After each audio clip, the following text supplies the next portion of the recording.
boxing's a dangerous sport. People don't like them words being spoken about, but it is. I say, don't be under no illusion. When you get in there, somebody closes their fists and hits you, you've got problems. I am a product of this gym. This was my home. This gym turned me into a man from being a boy, and that's why this gym is pivotal. Always has been in my life. Just the aura of the gym. You knew you'd walked into something, you know, a proper boxing gym. You walk into this gym, you know you're in a hard, smelly, sweaty gym. Organised chaos, yeah, definitely, organised chaos. There's a system to it, and you walk in and you can't understand it. You know what I mean? You cannot, if you've never walked into a gym, you walk into it and you look at it and you just think, everybody's doing their own thing. He's doing this, he's doing that. Who's looking after him, who's teaching him? And if you're not around the gym, you can't understand the gym. You know, for such a small place, Winkerbank, Sheffield, you know, we've had some fantastic boxers here. You know, outside of London, you know, we've probably had the most champions ever produced. It's just like if you could picture a gym in your mind, a boxing gym, a tough boxing gym, this would be it. It's got everything about it, just looks like it's from the old school, and it is. Boxing's changed my life. I owe it all down to, you know, to this gym. People just say you're mad. Chris says we're going to turn out British, Commonwealth, European and World Champions. So you're double mad. But it all happened. If you get one champion, you're doing well. If you keep turning champions out over a period of time, you must be doing something right. Oh, a right hand! Dex Thompson in the fourth round. Oh, it was a huge punch. Another left hand. Oh, that's a big left though from Rhodes. And then a right hand, and down goes Silky Jones. Timing was perfect. Lovely place. Oh, there it is. He's put his legs buckled there. Brown's got it. It's all over. From the beautiful city of Sheffield,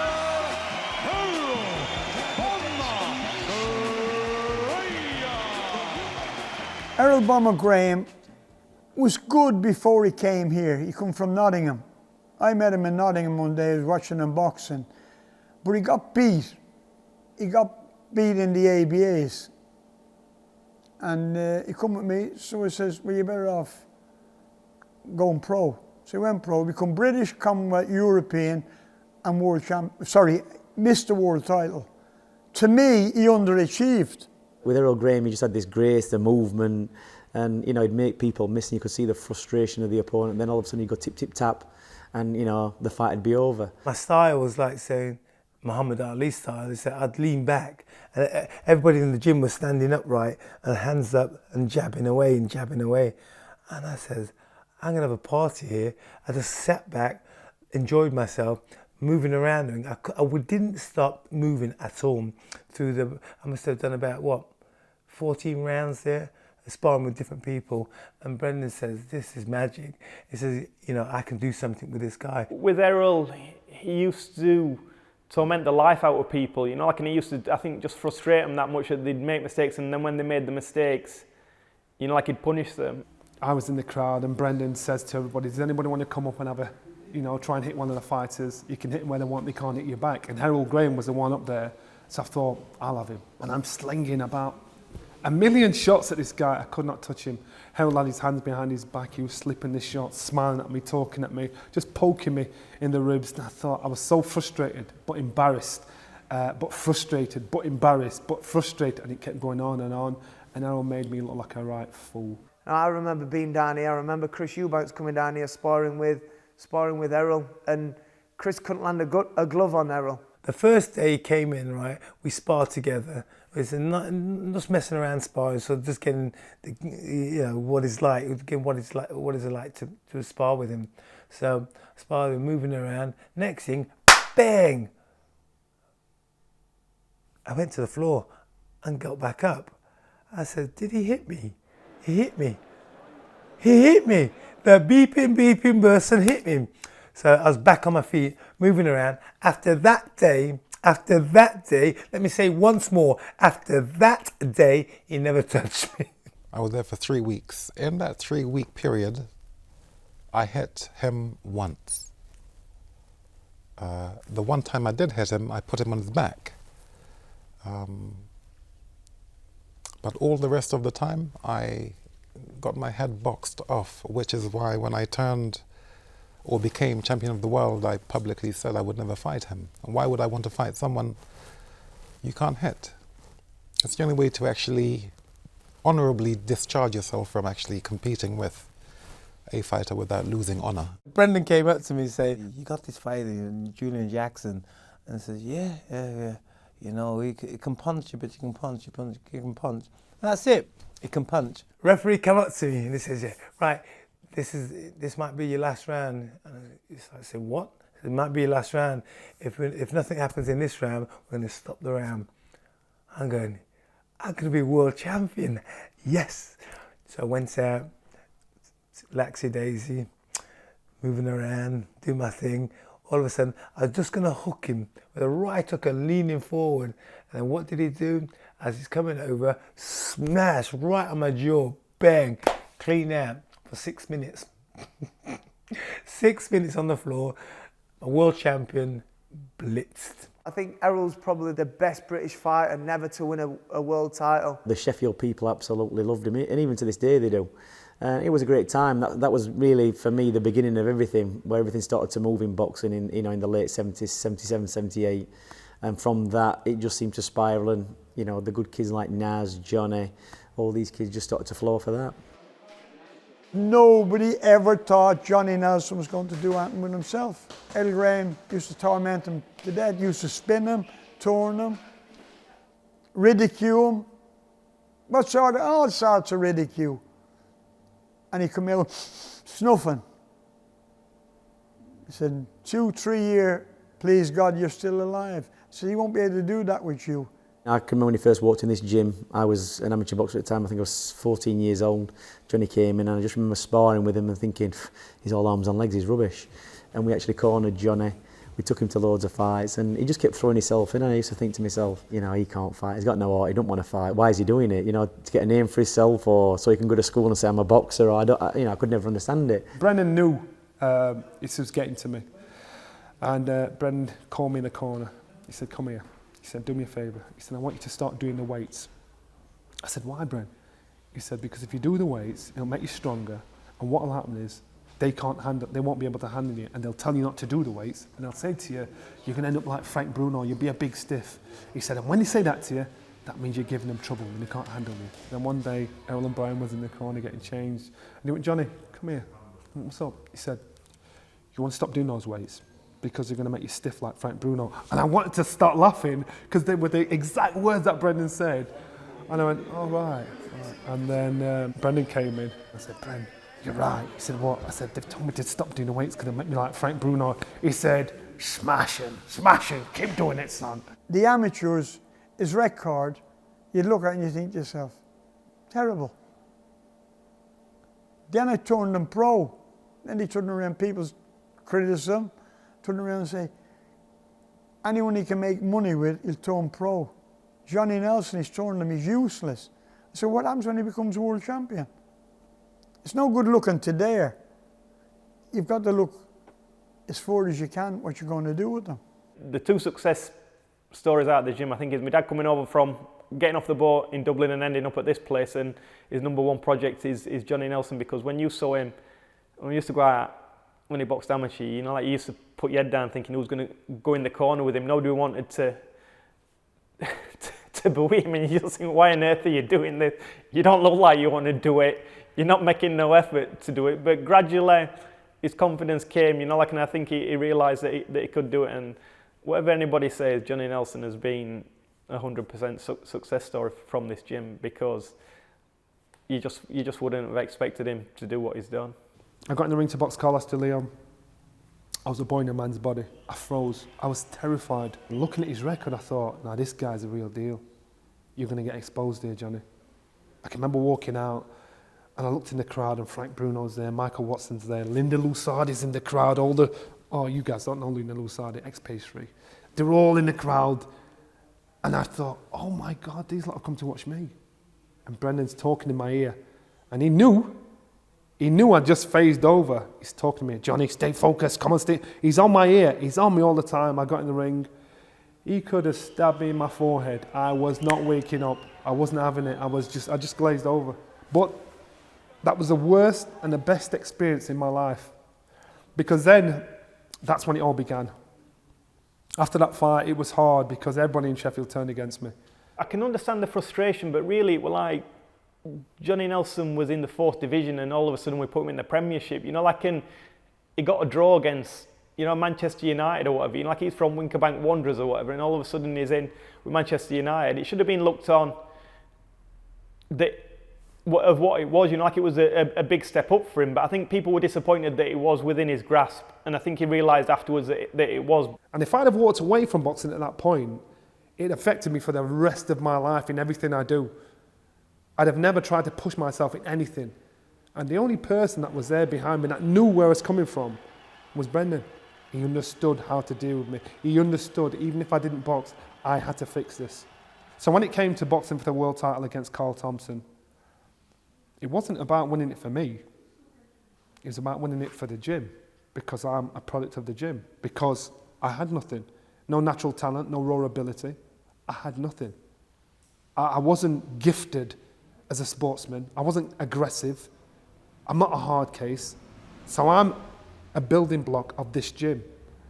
So everything you see in me is developed from here. I'm not a former champion that's come in and Brendan's just tweaked me. I've been made from scratch. So to win the world title against Carl Thompson, it was to pay back the gym. Next fight, he'll box him next fight, and we don't want to talk. Can you let me talk? Can you let me talk? Okay. Johnny, Next fight. if you want to get to my man, you got to get through me first. Believe me, the next fight is about time. And look at this, dazzling combinations, and he's going to stop it. It's over in the 5th round. Nelson lays the ghost to rest. Thompson protests bitterly at the stoppage, but Johnny Nelson becomes the WBO Cruiserweight champion.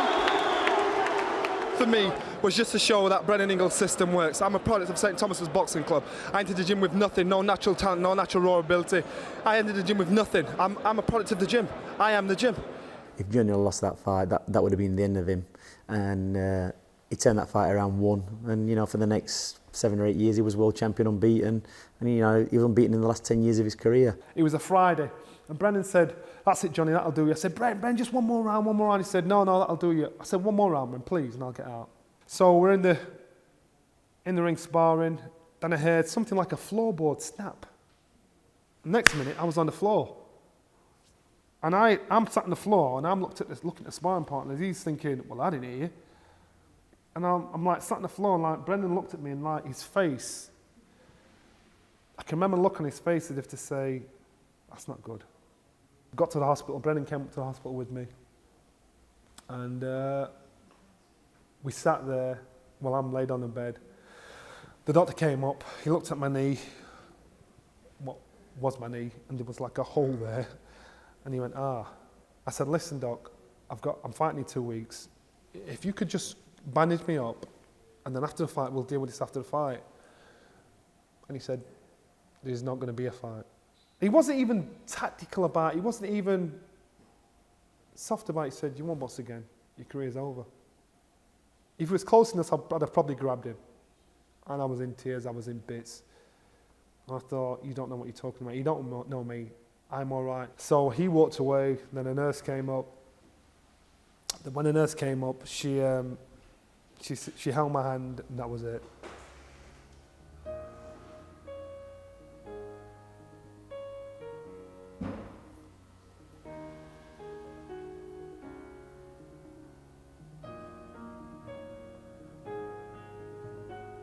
Wait a minute. So apart from my career being over, I missed being in the gym. I missed Brendan. I missed everybody in the gym. Because every day of my life, as long as I can remember, I've been in the gym. Every problem I've had, as long as I can remember, has been aired in the gym and dealt with via the gym. Not just professionally, not just as a fighter,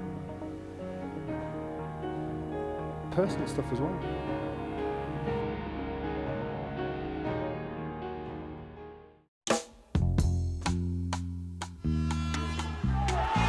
Well, that's a big left though from Rhodes. And then a right hand, and down goes Silky Jones. Great shot that was from Ryan Rhodes. He's up at 7, but he's all over the place, Jones. He might not be able to go on here. He's stopped.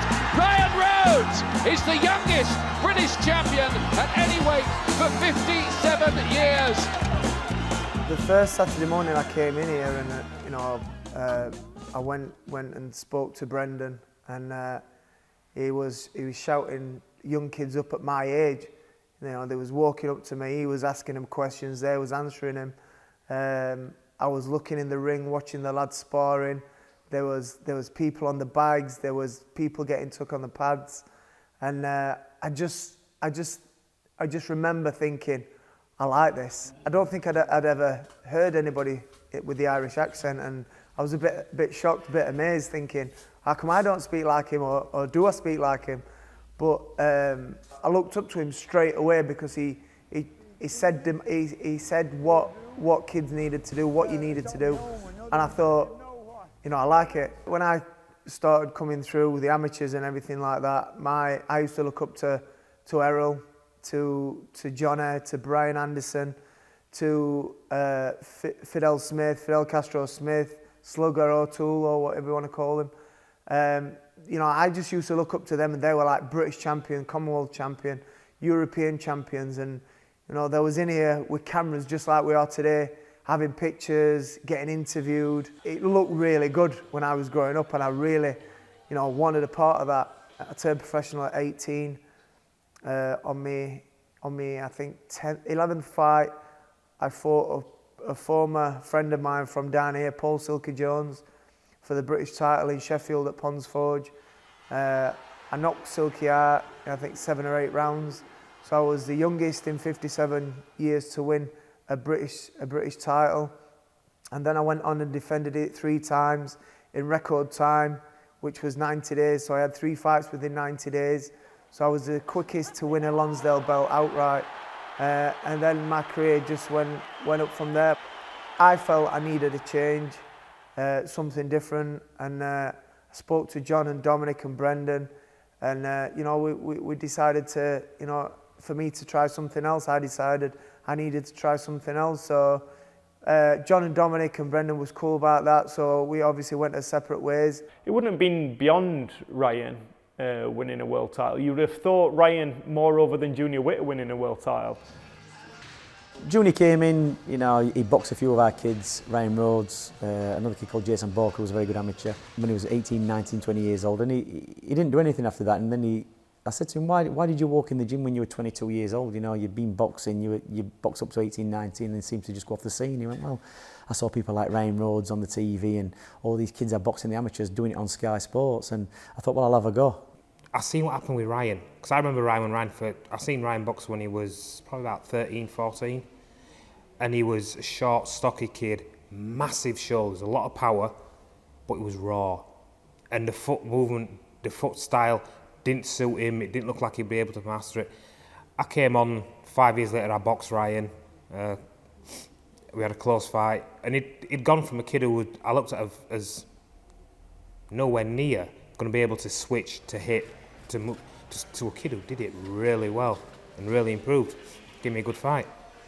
So with that, knowing Naz in amateurs I did, I just thought, you know what, that's the place I want to go. A few other amateur trainers have said to me, if you're going to go pro, that's where you want to be with your style. His first fight, he boxed a guy called Cameron Rayside in a 6-3s for your first fight. Cameron Rayside was Midlands area champion. I think he was undefeated in 8 or 9 fights. When I say we put Junior in, Junior could fight. And then when they came on with Zeb Judah, you just thought, Junior, do you want to do it? It's an opportunity. And Junior says, yeah, no problem. Zeb Judah at the time was, destroying everybody. People saying, you must be mad chucking him in there, he's going to get knocked out in 3 or 4 rounds. But, we knew Junior was tricky enough and had the confidence to get through the 12 rounds. And after the fight, I said to Junior, you didn't win that. I said, but it just shows you, if you apply yourself right and listen 100%, you can become world champion. And I think from that point, the light switched on with him, and he realised he could. This guy, he was WBC champion, he was European champion, Commonwealth champion, British champion. You can't push all that aside. He made a significant level on anybody's judgment. WBC champion. That's the one. All three in favour of the winner and the new WBC light welterweight champion of the world, Junior Witter! What a night for Junior Witter. It was no spectacular, but he bossed it all the way, and he's a big winner on the scorecards. And now he can call himself the champion of the world. Winning a world title is obviously the main goal with every fighter that we've got. Whereas when we started off, it was, you know, like, if you can get them to become British champion, that's great. If they win the Commonwealth, that's super. If they win the European, it's fantastic. If they win a world title, you know, like, it's beyond your dreams. 3 world champions out of 1 gym within the space of time that it is, you know, like, is a fantastic achievement. I'm young, cool, calm and collected, confident, extraordinary, powerful, you name it, I've got it.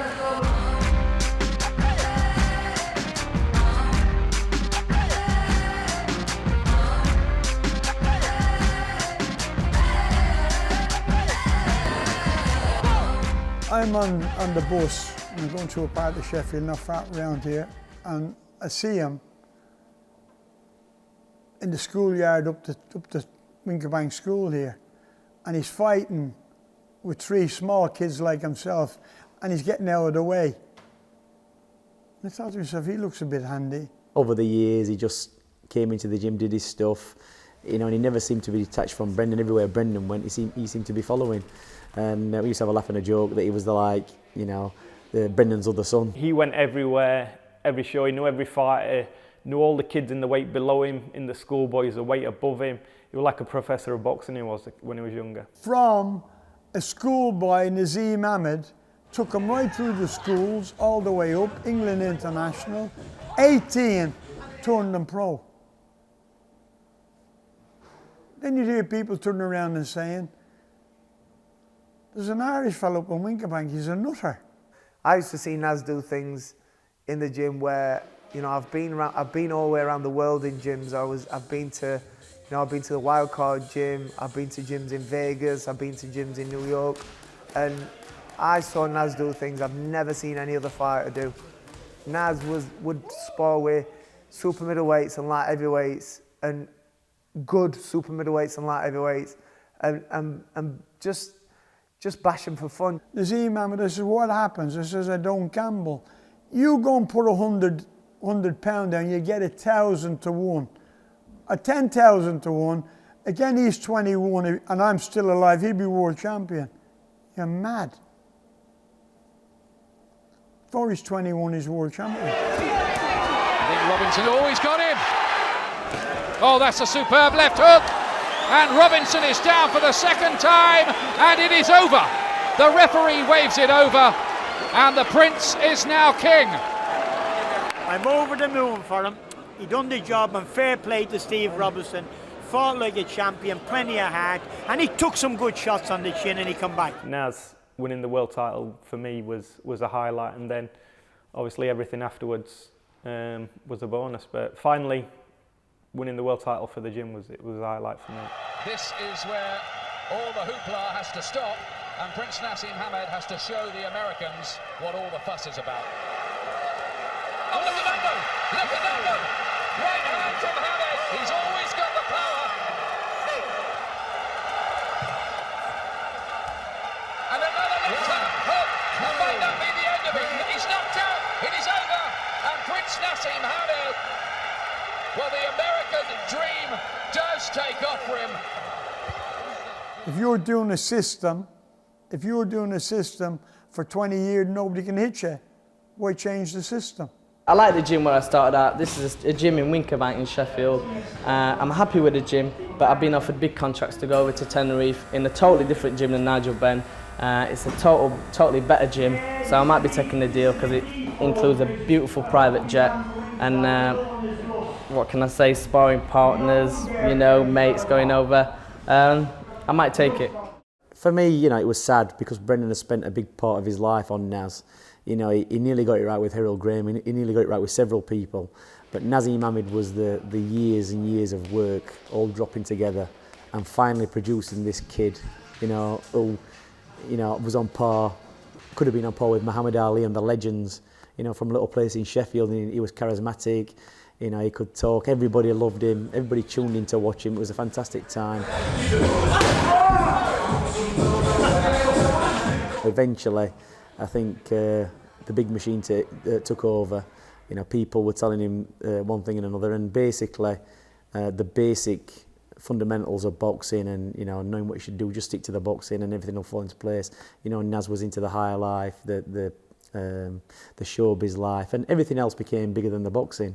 His decision to go for whatever reason was his decision. I ain't got a problem with it because we had a fantastic time while it lasted. When Brendan and Naz split, I was gutted. I just thought, what's going to happen now? Obviously, Naz went his way. Brendan, we stayed here, trained here, I never thought Naz boxed as good as he did when he was in the gym with us lot. You know, I don't think he boxed as good. He was in great fights, mate. I'm not saying that, but I don't think he was as good than when he was in this gym. Oh, but he's got by another left hand, all over the place. Oh, look at Pereira here. 5-6 punch combination. And he's doing a number on Hamed now. He's just been found wanting technically at this level, I'm afraid, Hamed. There's no telling, though, how the judges will see it here. I cannot stress that enough in Las Vegas. We have seen so many controversies. We will get the final bell at any moment. It was terrific stuff, but for my money, Naseem Hamed has been beaten for the first time. Marco Antonio Barrera. Justice is done, no complaint from Hamed, and he couldn't have any. A lot of people were glad when he got licked. Was I glad? No, I wasn't glad when he got licked. I just smiled to myself because I could see it all happening. I personally think he underachieved because I think he could have been up there with your Floyd Mayweathers. I think he was definitely as good, or not, if not better, and more exciting. I don't think we saw, you know, the best of Naseem Hamed. You know, he won every title at his weight. He won the WBC, IBF, WBA, WBO. He won them all. You know, at different stages in his career, easily. And I think when he boxed Barrera, I don't think it was his best performance. I think, you know, he could have won that fight. He underachieved. See, when he got beat by Barrera, what people don't realise, I think he lost by 1 round. No disrespect to who he went to, you know, but if you're in a system 7 days a week and you're beating everybody, why change the system?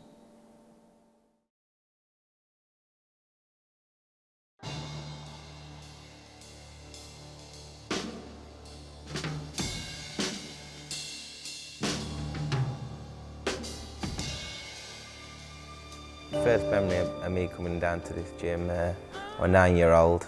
I walked into the gym. The next one's going to come true. As long as we're not laughing on that. It's just time and patience. Kell Brook has the Lonsdale belt forever. And Kell Brook's American debut is a successful one. Oh, this is going to be over right now! Kell Brook is raised aloft. He said he'd do what Naseem Hamed did all those years ago. My dad took me out to Brendan, and he was asking me some of these questions. You know, a 9-year-old kid, you know, he was just bamboozling me with these questions, and he's telling me, you know, watch me on these lines, watch me on these lines. So he got me going down these lines, and I said to my dad, oh, I don't want to do this. I don't want to do these lines. I want to get out bags, kind of thing. And I think I stopped coming down for a bit.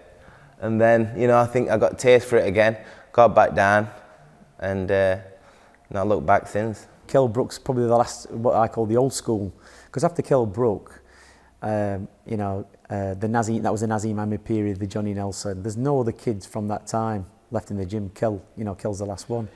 He's 26 now, so he's not the young kid anymore. He's the top of the pile. All the young guys look up to me.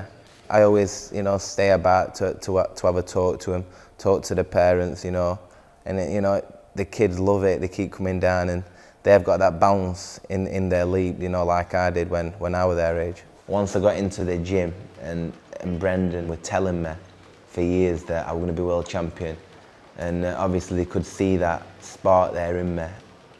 And then after time, after winning championships in amateurs and stuff, I thought, you know what, this is what I want. This is what I want. You know, even before that, you know, as a young kid training that gym, I was seeing like Naz and Ryan and Johnny Nelson and other people and thinking, I want that. You know, I want to be world champion.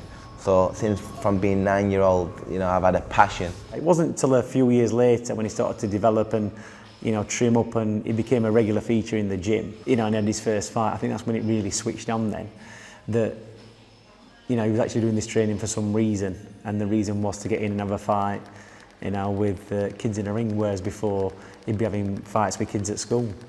So, and I think the buzz of the crowd even back then, because he's got a big family, and you know, they all rolled up to watch him, and I think he got such a buzz off doing that he got the bug, and then he was in the gym and he couldn't keep him out of the place. Dominic has been brilliant for me.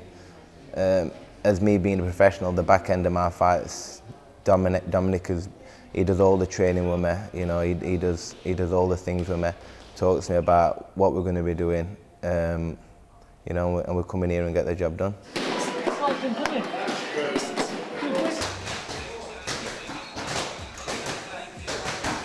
Kid Galahad caused trouble in an empty room, just looking for trouble all the time.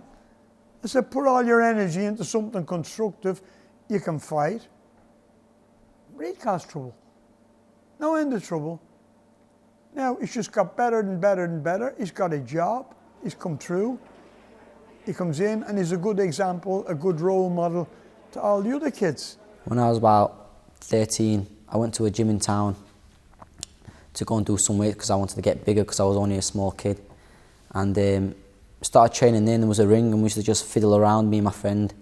And one day I was at the local mosque and I seen Prince Naseem Hamed, and got talking to him, and he says to me, if you want to be a champion, you want to go to the Brendan Ingle gym. You've got Kid Galahad, you've got Lee Wood, Sam O'Mason, Jordan Gill. These are names you won't have heard of.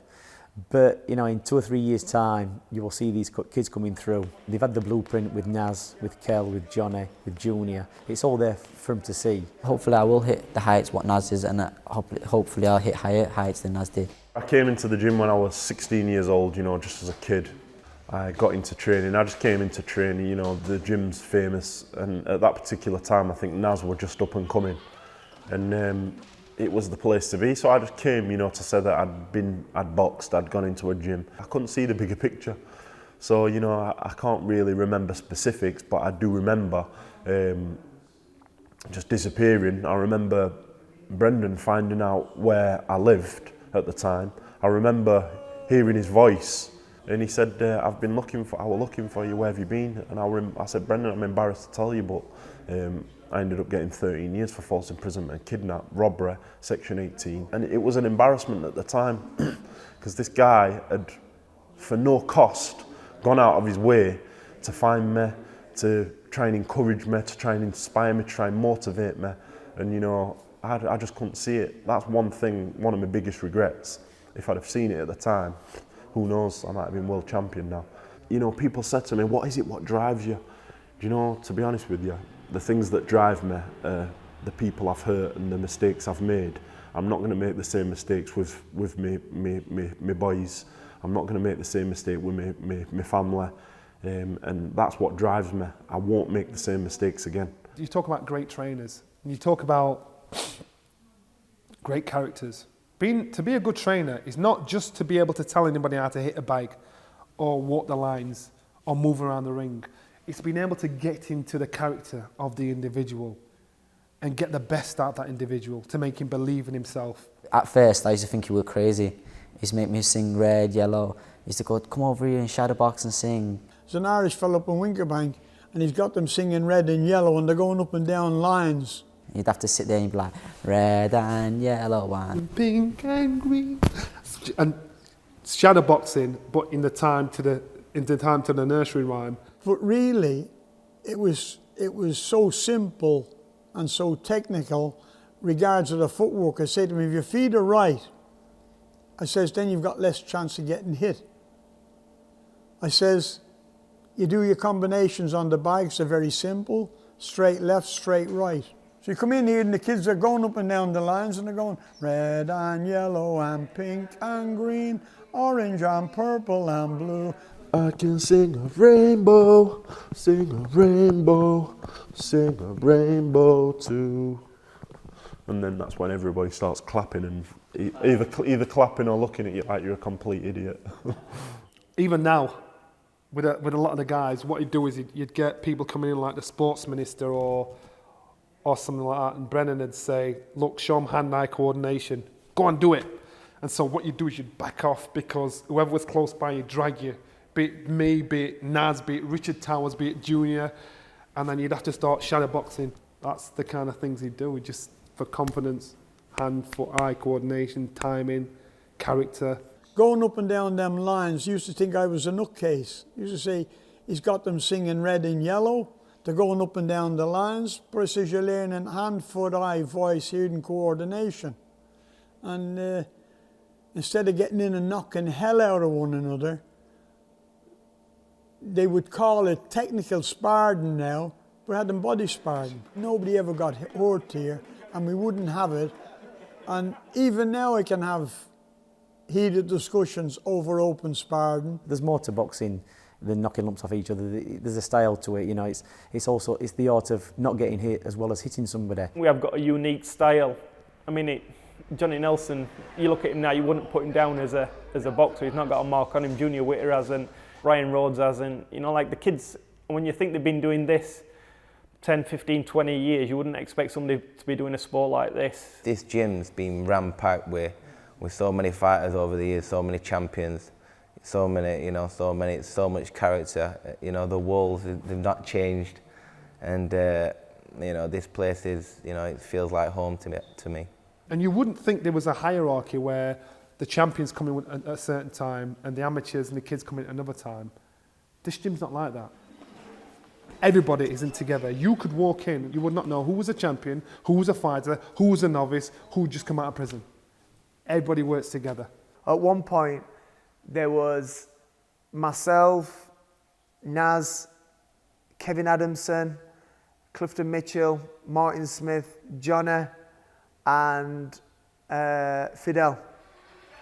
And that ring, honestly, was absolutely brilliant. There was arguments, there was banter, there was name calling. Everything happened in that ring with them groups of people. The gym was buzzing at the time. I think everybody, when they walk in, everybody's got the same opportunity. It doesn't matter how old you are, what colour you are, your background, or anything like that. Everybody's given the same chance. If you put the work in, then the opportunity is there for you. At the end of the day, we want to get kids off the street, get them to make some money, finish in good health, do as they're told, and, you know, change their life in a positive way. Brennan calls it positive brainwashing. I call it the best thing that could ever happen to me, because I wouldn't be me if I didn't come to this gym. The greatest successes are when the kids come in, we're probably never going to make a boxer, but they come in, they see a father figure with Brendan or me or John, and they get some discipline, they get some kind of focus in life, they get balance, they get a routine, and through that, you know, they go on to get themselves a job or a part-time job. We get results. The kids are going to school that wouldn't go to school. They're graduating from university. I says we turned out British, Commonwealth, European and World Champions. But the main thing is, when they come in here and they don't go to school, they can't come in here unless they go to school. And if they give the teachers any hassle, you know, we've all gone through it. You got to go up, tell the teachers they're sorry, and they're back in again. And most of the kids, you know, a lot of kids come from families where the brothers are in trouble, they might be in prison. But the one thing is that the kid who comes down here and trains manages to avoid going to prison or getting, you know, wrapped up in that, because they've got a role model and an idea what they want to do. To most of these kids in the gym, I'm a role model because I come from nothing and hopefully I'm going to be something. Most of them look up to me, I always talk to them, and it's a good feeling, a very good feeling. You're better off having people doing something constructive with their life, and the boxing here is getting them to focus and developing skills so they can get a job. A lot of the successes in this gym actually go unnoticed, but it's more down that line of keeping people out of prison, or keeping people away from the police, or getting into trouble on the streets. This gym's so special. I think just over the years, how much history it's got. It's been here for years, as long as I've known, and it's champion after champion have come out of this gym. All of them have done these lines in this gym. We've all done these lines. We've all listened to Brendan's stories, what I keep going on and on and on about over years. We train so hard.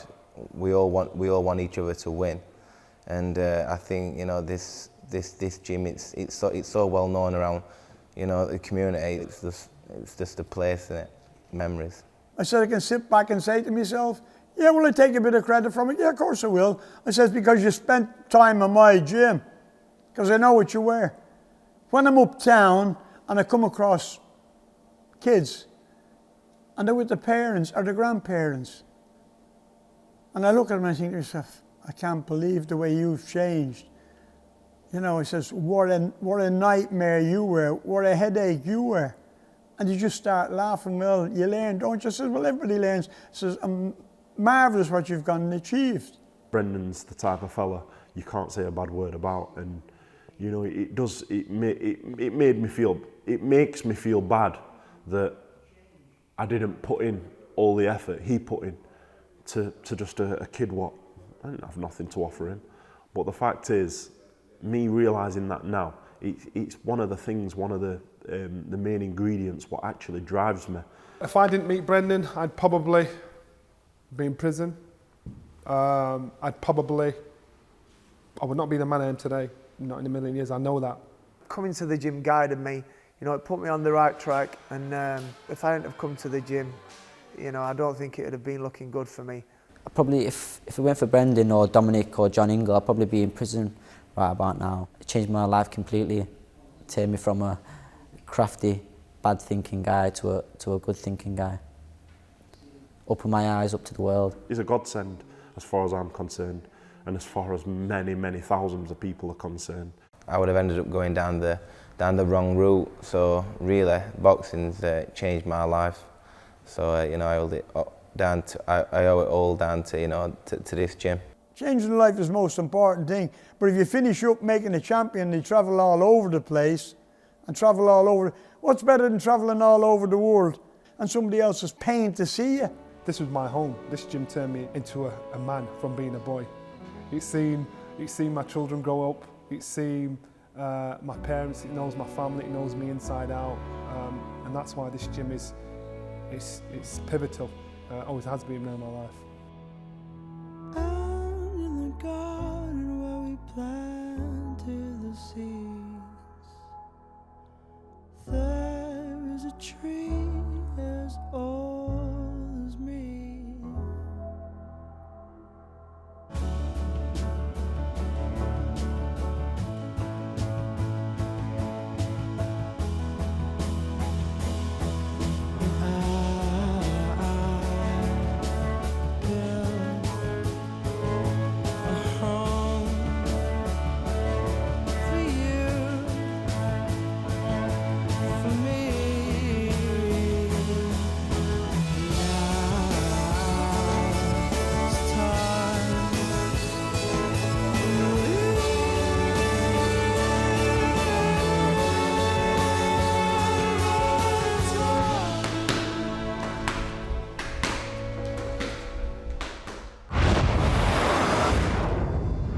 Watch all 6 Sky Sports channels on your mobile and online.